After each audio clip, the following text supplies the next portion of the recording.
معراج کی بات کرنے کا تو اب وقت آیا ہے، اس لیے کہ معراج کا سارا واقعہ تو مسجد اقصیٰ کے گرد گھومتا ہے۔ سبحان الذی اسریٰ بعبدہ لیلا من المسجد الحرام الی المسجد الاقصیٰ۔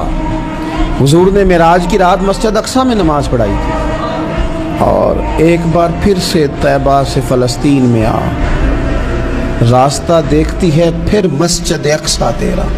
میرے نبی تو صرف کسی چیز کی طرف ایک دفعہ دیکھ لیں تو وہ رحمت کے پھول کھلتے ہیں۔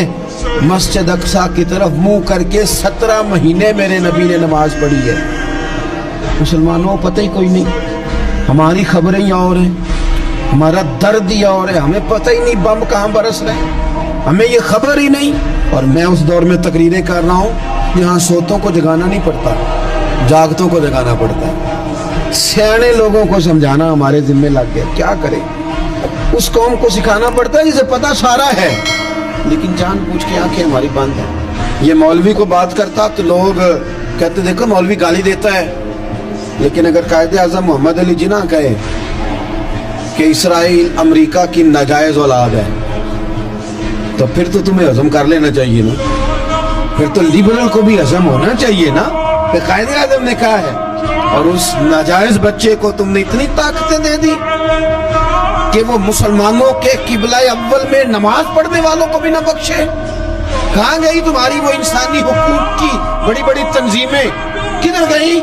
اور میرا پاکستانی میڈیا سے بھی سوال ہے، چند دن پہلے سیالکوٹ میں ایک واقعہ ہوا، ناانصافی ہو گئی جی، ناانصافی ہو گئی جی ایک بی بی کے ساتھ۔ ہر بندے نے شور مچایا، بڑے بڑے طوفان اٹھتے ہیں، کیوں ہوا جی کیوں ہوا؟ مسجد اقصیٰ کی توہین ہو گئی تو پھر طوفان کیوں نہیں اٹھا؟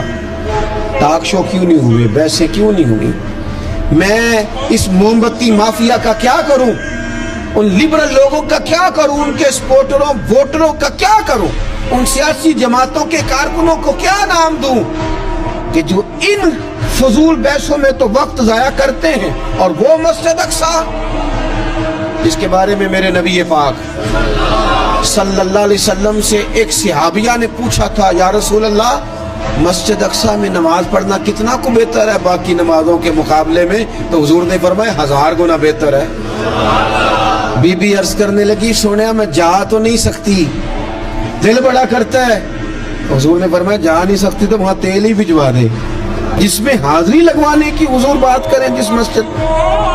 اور نبی پاک علیہ السلام نے فرمایا خاص کر کے سفر کرنا ہوا تو 3 مسجدوں کے لیے کرنا، ایک مسجد حرام بیت اللہ کے لیے، ایک مسجد نبوی کے لیے، اور تیسرا مسجد اقصیٰ کے لیے۔